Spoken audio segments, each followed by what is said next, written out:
Terima kasih telah klik video ini. Pada episode kali ini, kita akan menyaksikan alur cerita film Rurouni Kenshin yang rilis pada tahun 2021 ini. Tak usah lama-lama, mari kita mulai. Pada zaman baru tahun 1879, di stasiun Yokohama, Hajime Saito, seorang petugas kepolisian dengan prajuritnya sedang mencari sang penjual kapal perang kepada Makoto Shishio. Hajime Saito dan prajuritnya menemui penjual kapal perang tersebut di dalam kereta di mana dia sedang duduk. Salah satu prajurit Saito menanyakan kepada dia, apakah benar dia yang telah menjual kapal perang tersebut kepada Makoto Shishio? Si penjual kapal perang tersebut mengamuk dan mencekik salah satu prajurit kepolisian tersebut dan bertanya, apakah bekas luka bertanda X di pipi sang batosai masih ada? Sepertinya sang penjual kapal perang tersebut mengenali sang batosai. Ternyata sang penjual kapal perang tersebut bernama Enishi Yukishiro. Seketika mengetahui bekas luka X di pipi batosai masih ada, Enishi mengamuk dan menyerang semua prajurit kepolisian. Ternyata Enishi jago bela diri. Dia menghajar semua anggota kepolisian hingga akhirnya Hajime Saito sendirilah yang turun tangan. Namun Enishi menyerah begitu saja di hadapan Saito. Akhirnya Enishi ditangkap dan dimasukkan ke markas besar kepolisian Tokyo untuk ditahan. Adegan beralih ke suatu tempat yang sangat ramai. Ternyata di sana sedang ada seorang pengantin yang mengenakan pakaian ala-ala gaya barat. Kenshin, Kaoru, dan teman-temannya ternyata ada di sana. Saat itu, Kaoru melamun. Yahiko yang sadar bahwa Kaoru yang melamun, dia pun berbicara kepada yang lain bahwa Kaoru sedang membayangkan pernikahannya dengan Kenshin. Seketika, Kaoru salting guys dan memukul-mukul Yahiko. Namun Kenshin malah mengatakan bahwa Kaoru sangat cocok mengenakan pakaian ala-ala budaya barat. Dan demi kecantikannya, Kaoru pasti akan bertambah kuat.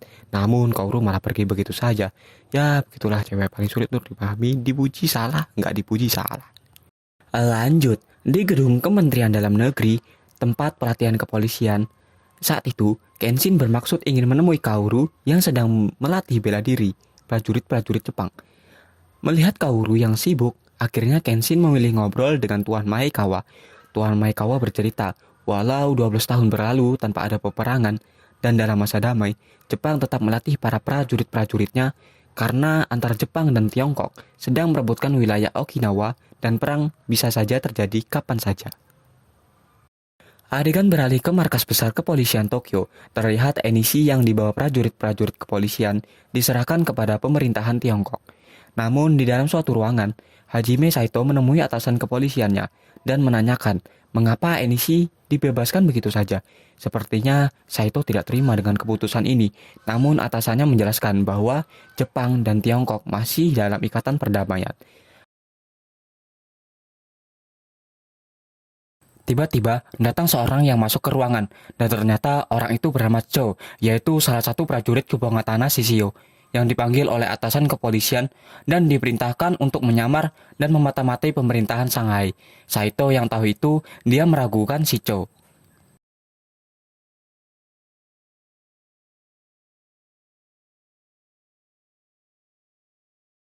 Malam hari telah tiba. Di rumah makan daging sapi Akabeko, Kenshin, Kaoru, Sano, dan Yahiko sedang makan bersama di sana. Salah satu pelayan menghampiri Kaoru dan mengobrol. Sepertinya mereka saling mengenal dan berteman. Asik-asiknya ngobrol, tiba-tiba datang salah satu pelayan lagi yang menegur teman Kaoru dan menyuruh dia untuk mencari pacar juga agar bisa ngedate bareng seperti apa yang dilakukan Kaoru dan Kenshin sekarang. Seketika Kaoru langsung salting guys. Namun di tempat lain, di Bukit Ueno, Enishi Yukishiro dengan rekan-rekannya merencanakan serangan balas dendam pertama. Salah satu rekannya yang seorang hero marksman menyiapkan meriamnya, namun tidak seperti meriam pada umumnya. Meriam rekan Enishi justru diletakkan di tangan. Dengan sekuat tenaga, dia mengangkat meriam itu dan menembakkannya tepat mengenai rumah makan daging sapi Akabeko, tempat di mana Kenshin, Kaoru, dan teman-temannya nongkrong tadi. Untung saja sebelum kejadian tersebut, mereka sudah meninggalkan tempat itu. Petugas kepolisian langsung datang ke TKP. Rumah makan Akabeko yang terbakar saat itu langsung dipadamkan oleh petugas pemadam kebakaran. Orang-orang yang terluka dan menjadi korban tersebut langsung dilarikan ke klinik Oguni untuk dilakukan perawatan. Kenshin dan kepolisian mendatangi Bukit Ueno, di mana sumber penyerangan di sana. Namun mereka tidak menemukan jejak apapun dan hanya melihat satu pohon kuil yang patah. Beberapa waktu kemudian, salah satu prajurit kepolisian menemukan selembar kertas yang bertulisan Jepang yang memiliki arti penghakiman manusia. Kepala kepolisian yang melihat kertas tersebut tidak mengerti maksud hal tersebut.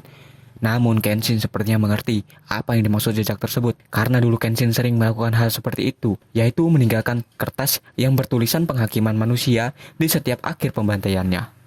Lalu Hajime Saito datang menghampiri Kenshin dan membicarakan tentang mafia Shanghai, yaitu Enishi Yukishiro, sang penjual senjata perang ilegal.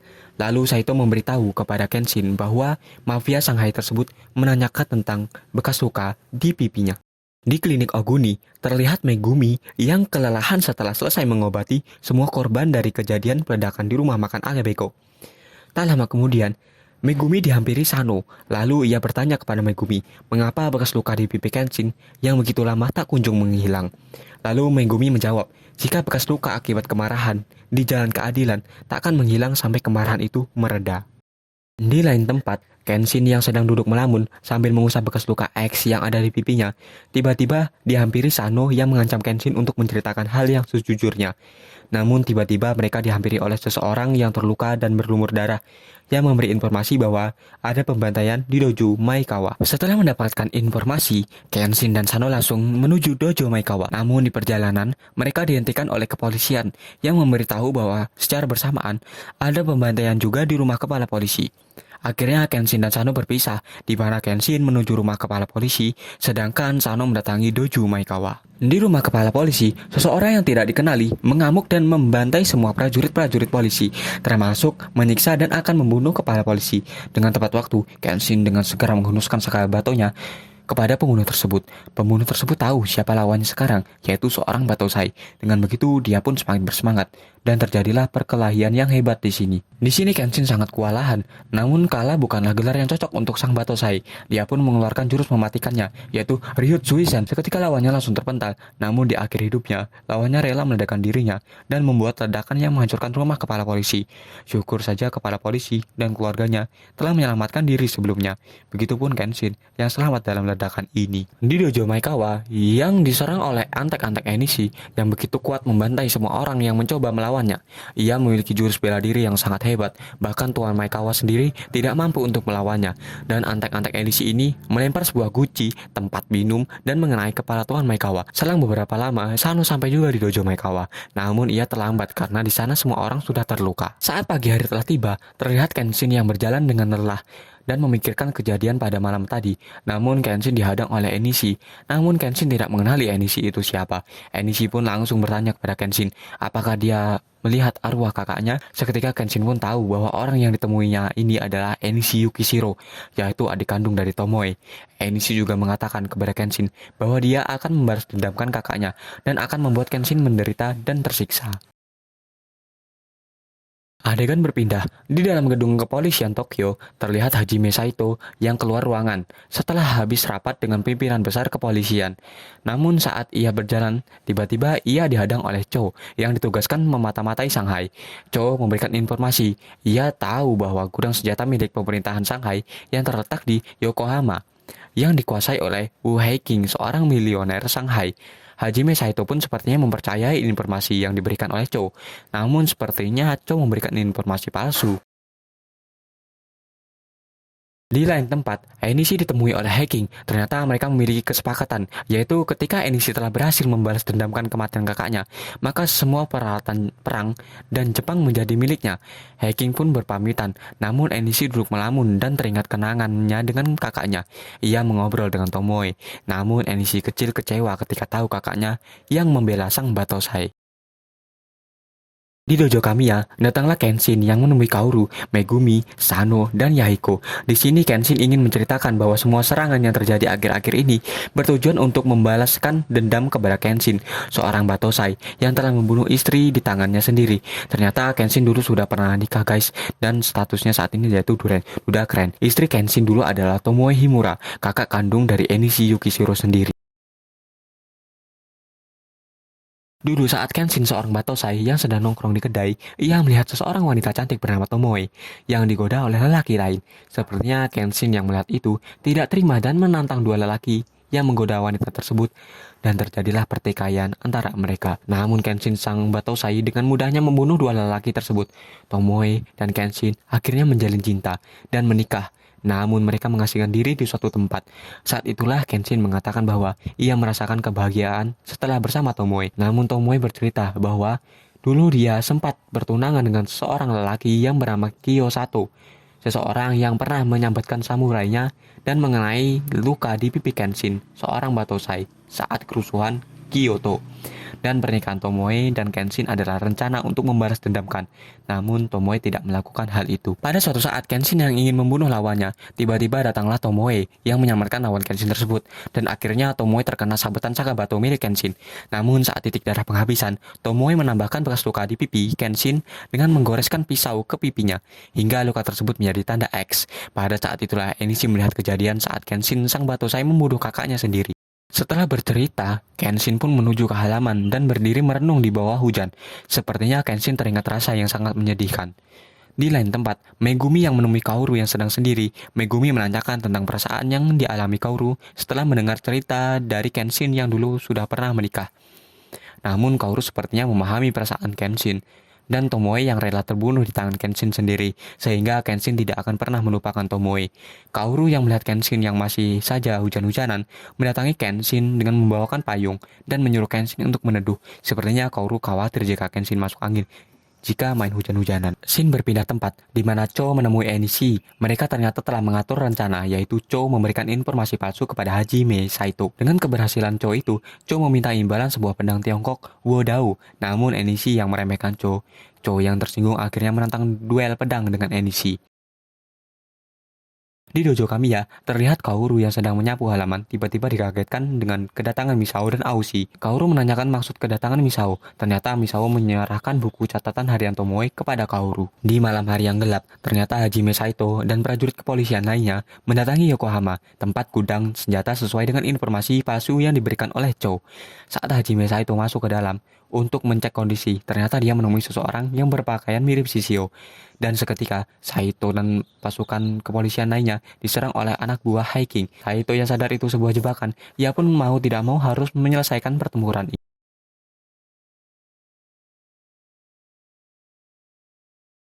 Di lain tempat, selembaran kertas yang bertulisan penghakiman manusia berjatuhan dari atas langit. Ternyata selembaran kertas tersebut sengaja disebar menggunakan balon udara oleh Enishi dan anak-anak buahnya. Kenshin yang tahu hal itu, ia langsung merasakan hal buruk yang akan terjadi. Tiba-tiba di kota Tokyo diserang meriam yang menghancurkan seluruh bangunan di kota itu.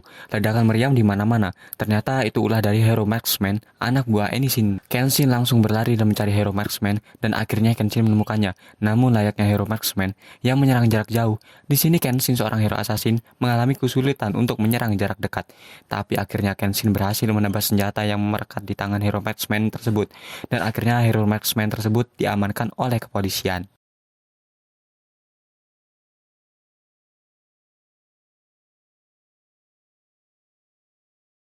Namun di lain tempat, Aoshi dengan Misao juga melawan Mumyoi dan antek-antek Enishi yang cukup tangguh. Hingga akhirnya Aoshi dan Misao menang melawannya. Namun seketika ada yang berteriak. Dengan cepat Aoshi menuju sumber suara tersebut. Namun tempat yang didatanginya malah meledak dan membuat Kapten Aoshi terkapar karena melindungi warga. Di dojo Kamiya, yang dikagetkan dengan datangnya seseorang yang misterius, Sano yang tahu bahwa yang datang adalah Enishi Yukishiro langsung mengajak duel di sana. Sanosuke dihajar hingga babak belur. Sepertinya Sanosuke tidak bisa mengimbangi kemampuan bertarung Enishi. Kenshin yang sadar bahwa di dojo Kamiya sedang tidak baik-baik saja, akhirnya Kenshin menuju ke sana. Namun ia terlambat karena semua orang di sana sudah dihajar oleh Enishi. Kenshin pun menemui Sano dengan keadaan yang sudah babak belur. Sano memberitahu Kenshin bahwa Kaoru diculik oleh Enishi. Kenshin pun langsung keluar dan membaca selembaran surat yang menyumpal mulut mayat. Kenshin pun membaca surat tersebut yang bertulisan, "Di sini aku akan melakukan penghakiman manusia." Shin beralih di suatu tempat di mana Kaoru yang baru saja bangun tidur. Kaoru yang sadar ia telah diculik, maka ia memutuskan untuk kabur, mencari jalan keluar. Namun di penghujung jalan hanyalah jurang. Kaoru pun bingung. Ternyata Enishi membuntuti Kaoru yang sedang mencoba melarikan diri. Seketika Enishi mencekik Kaoru untuk membunuhnya. Namun, Enishi teringat Tomoe saat ingin membunuh Kaoru. Ia pun muntah dan akhirnya tidak berdaya. Di dojo Kamiya, Kenshin yang sudah memakai baju merahnya bersiap mendatangi tempat Kaoru di mana Enishi menyandranya. Di pemerintahan Shanghai, Enishi yang memanggil Wu Haiqing untuk menggantikannya menjadi pemimpin organisasi, karena Enishi lah yang akan mengakhiri misi pembalas dendamannya sendiri. Namun Haiqing yang ragu Enishi akan kalah. Seketika Enishi yang tidak menyukai perkataan tersebut langsung menyambutkan saga batonya ke leher Haiqing, namun tidak mengenainya, hanya berniat mengancamnya. Enishi pun menyuruh Haiqing untuk meninggalkan ruangan. Adegan film berlanjut, memperlihatkan Kenshin yang telah tiba di markas Enishi. Namun ketika masuk, Kenshin langsung dihadang oleh Mumyoi dan satu rekannya. Kenshin pun dikeroyok oleh prajurit-prajurit Haiqing. Dengan kemampuannya, Kenshin dan Saka batunya, ia mampu bertahan walaupun solo player. Di tengah pertarungan, tiba-tiba Mas Hao datang. Ia tidak datang sendiri, karena kepolisian Tokyo juga ikut membantu. Dan tentunya Hajime Saito juga ikut turun di medan pertempuran. Lalu Kenshin pun memutuskan untuk melanjutkan perjalanannya menuju ruangan utama. Namun di sana ia lagi-lagi dihadang oleh anak buah Haiqing. Ia ditembaki, namun dengan kecepatannya ia bisa menghindar dan menyabetkan saka batunya kepada Haiqing yang membawa senjata. Haiqing yang terpojok, ia memanggil Sajiro Seta, seorang pendekar yang membela Shishio saat pemberontakan di Kyoto. Seketika Sajiro langsung bersiap menyerang Kenshin, namun ternyata Sajiro justru menyerang anak buah Haiqing. Oh iya guys, jadi waktu itu Sakabatu milik Sajiro ini dipatahkan oleh Kenshin. Jadi saat pertarungan ini, Sajiro hanya menggunakan wadah Sakabatunya. Akhirnya Kenshin dan Sakiro bekerjasama untuk menyerang semua anak buah Haiqing. Walaupun Sajiro hanya menggunakan wadah Sakabatunya, ia tidak bisa diremehkan guys, karena waktu perang di Kyoto, Kenshin pun sempat kewalahan saat menghadapinya. Akhirnya demi menghemat energi dan waktu, Sajiro memutuskan untuk membasmi anak buah Haiqing secara solo player dan mempersilahkan Kenshin untuk masuk menyelamatkan Kaoru. Akhirnya Kenshin bertemu dengan Inishi. Di sana mereka ngobrol dulu guys. Inishi yang masih belum mengikhlaskan kematian Tomoe kakaknya, ia pun langsung mengambil Sakabatu miliknya dan menantang duel Kenshin, sang Batosai, sekaligus kakak iparnya. Di sini mereka duel bertarung. Terjadi pertarungan hebat antara Enishi dan Kenshin. Enishi yang memiliki kemampuan bertarung hebat mampu mengimbangi Kenshin. Namun Kenshin berhasil mematahkan Sakabatu milik Enishi guys. Tapi Enishi mengambil Sakabatu miliknya lagi dan memulai pertarungan kembali. Di sini Enishi terlihat serius menghadapi Kenshin. Kenshin yang kewalahan akhirnya tertendang hingga keluar ruangan. Di hari yang mulai pagi, mereka terus bertarung. Namun di sini Enishi yang diselimuti emosi yang membara dan rasa balas dendam yang sangat kuat pada dirinya. Ia bertarung dengan brutal hingga Kenshin pun babak belur dan terpojok. Enishi yang melihat Kenshin seperti tidak berdaya lagi, ia menyuruh Kenshin untuk melakukan ritual bunuh diri, yaitu seppuku Hanagiri. Namun Kenshin yang sadar bahwa kematian bukanlah jalan yang terbaik untuk menembus semua dosanya. Kenshin pun berdiri dan kembali melawan Enishi. Di sini Kenshin sangat serius bertarung dan gantian Enishi yang kewalahan. Tebasan demi tebasan Sakabatu milik Kenshin mengenai Enishi secara beruntun. Namun karena Sakabatu milik Kenshin bermata tumpul dan yang bagian tajam menghadap Kenshin, jadi serangan Kenshin yang mengenai Enishi tidak akan membuat ia mati. Enishi yang masih saja diselimuti rasa dendam yang sangat kuat, ia tetap saja menyerang Kenshin hingga akhirnya Kenshin mengeluarkan jurus pamungkasnya, Ryomosen, hingga membuat Enishi terpental jauh. Namun seperti itu, Enishi tak pantang mundur. Ia mengambil sebuah belati dan menusukkannya kepada Kenshin. Namun Kenshin yang tahu, ia tak menghindar. Kenshin yang terkena tusukan belati itu meminta maaf dengan Enishi. Namun dari belakang Kenshin ditembak oleh seseorang yang tidak lain tidak bukan adalah Wu Haiqing. Haiqing berniat ingin membunuh Kenshin dan Enishi. Namun ketika Haiqing ingin menembak Enishi, tiba-tiba datang Kaoru yang menghalangi rencana Haiqing itu. Namun Haiqing malah mendorong Kaoru hingga Kaoru terjatuh dan tersungkur. Ketika itu, Haiqing justru menembak Kaoru, namun Enishi dengan cepat melindunginya dan peluru mengenai badan Enishi. Enishi yang sangat marah menghabisi Haiqing dengan menonjoknya habis-habisan.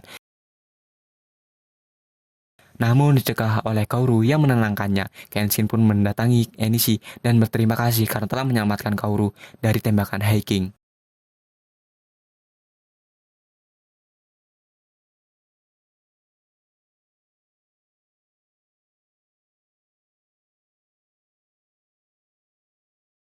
Scene beralih memperlihatkan Enishi yang sudah ditahan di penjara. Enishi mendapatkan kiriman buku catatan harian Tomoe yang dikirim oleh Kaoru kepadanya. Enishi pun membaca catatan harian Tomoe dan mengerti semua kebenarannya, bahwa Tomoe rela melindungi Kenshin walaupun harus mengorbankan nyawanya. Tomoe yakin bahwa suatu saat Kenshin lebih banyak menjaga nyawa daripada yang ia bunuh. Di dojo Kamiya terlihat Megumi yang sedang mengobati luka parahnya Sano, karena Sano babak belur banget guys saat pertempuran itu. Kenshin dan Kaoru berziarah ke makam Tomoe, istri pertama Kenshin. Sepertinya mereka meminta restu kepada Tomoe untuk Kenshin menikah lagi dengan Kaoru. Berakhirlah alur cerita film Rurouni Kenshin ini guys. Terima kasih telah menonton. Jangan lupa tinggalkan jejak dengan cara subscribe dan like channel ini. See you next time.